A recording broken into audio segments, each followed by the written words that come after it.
जय श्री श्याम। प्रेमी भक्तों, आप सभी को आषाढ़ मास कृष्ण पक्ष योगिनी एकादशी की बहुत बहुत शुभकामनाएं। भगवान लक्ष्मी नारायण आप सभी की बहुत मनोकामनाएं पूर्ण करें। आज मैं आपको योगिनी एकादशी की व्रत कथा सुनाऊंगा और व्रत किस दिन है, कितनी तारीख को है, ये सारी जानकारी दूंगा और व्रत का पारण समय भी आपको बताऊंगा। सबसे पहले जान लीजिए आषाढ़ मास कृष्ण पक्ष योगिनी एकादशी कब है। यह व्रत 24 जून 2022 को है।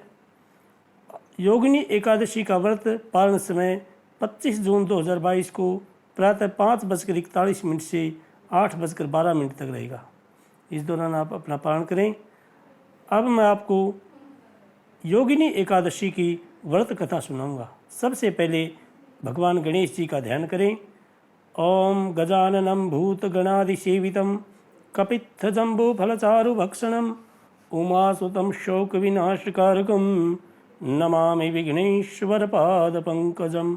ओम गंगणपतये नमः। अब भगवान लक्ष्मी नारायण जी का ध्यान करें।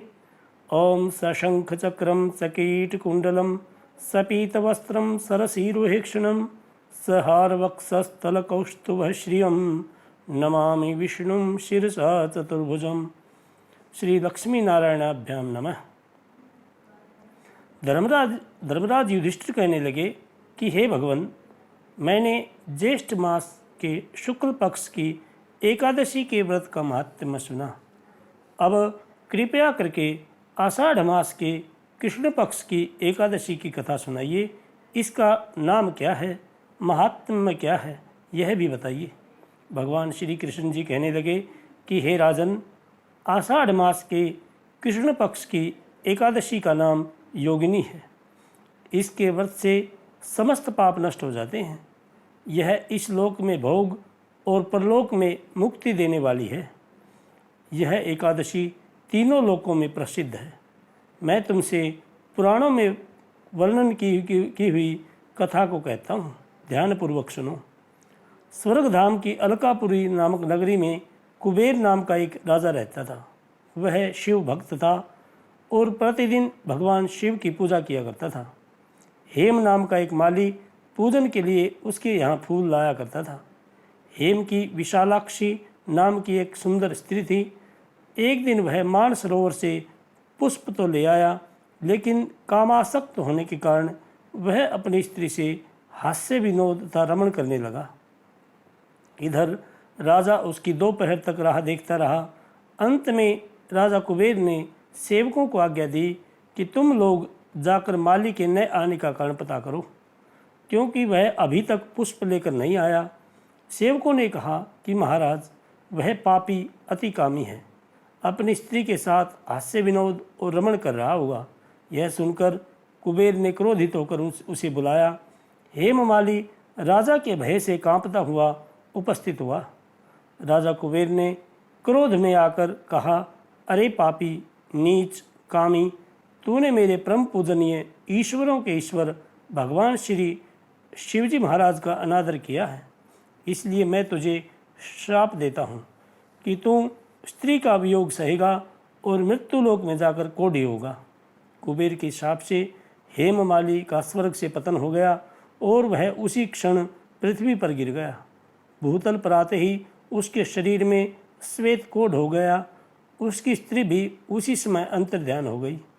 मृत्युलोक में आकर माली ने महान दुख भोगे।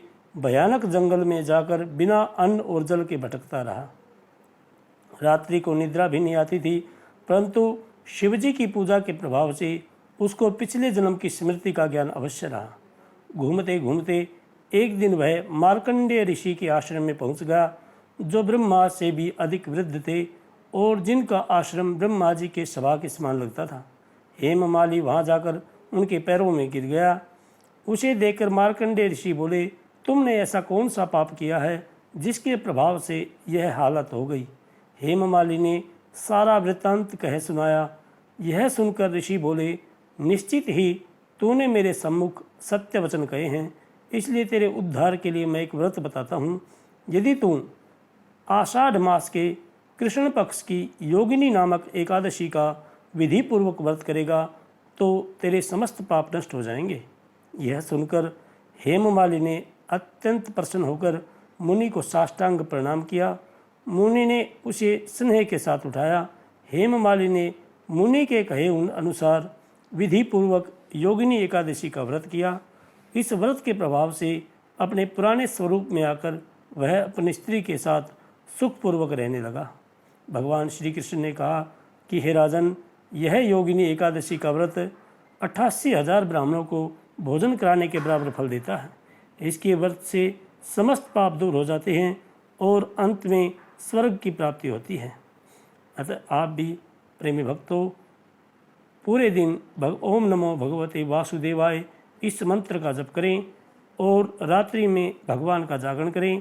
प्रातःकाल 25 जून को उठ करके आप भगवान स्नान ध्यान करके भगवान का पूजन करें और गौ माता को ब्राह्मणों को भोजन कराएं। उसके बाद अपना व्रत का पालन करें। भगवान आप सभी की मनोकामनाएं पूर्ण करें। जय श्री श्याम, जय श्री कृष्ण।